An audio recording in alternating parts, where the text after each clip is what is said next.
case yesterday in Shillong. The entire Corona task force of the state government and the district have sprung into action. We had a meeting yesterday with the officers at about 7:30, 8 o'clock, and we discussed about the plan of action and the process and the movement ahead. Till last night, instructions have been given to both the branches of this institute that they need to be completely shut, and in fact the staff that had been staying there on duty, they have been asked to stay and quarantine, and we have listed down the primary contacts of the individual.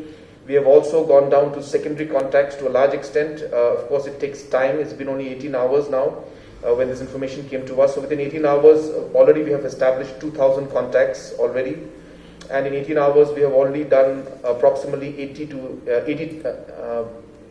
79 plus 11, 90 tests have been done. We should be getting the results of those.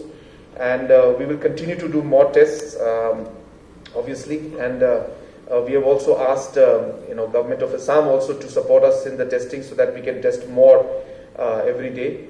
And our basic strategy will really be identifying, isolating, testing, isolating, testing. So that process is going to follow first few days till we are able to really, zero down and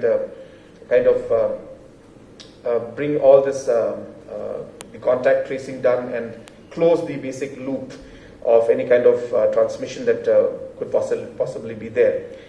So therefore, those are the steps that have been taken immediately, and we also would like to inform you that the cabinet met, and based on the developments that took place yesterday, the cabinet has decided that we will go back to our old protocols that were there, and not go to the new protocols which we decided yesterday in the cabinet.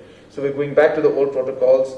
Private movement, inter-district movement, public movement of public vehicles, that is, and private vehicles will not be allowed. Intra-district also will not be allowed. Intra-district also will not be allowed. So we're going back to the old protocol, and based on the situation that is there, we will take a call as and when the essential commodities need to be provided and shops need to be open. So those discussions we will take after maybe more discussion on the plan of action of this incident or this positive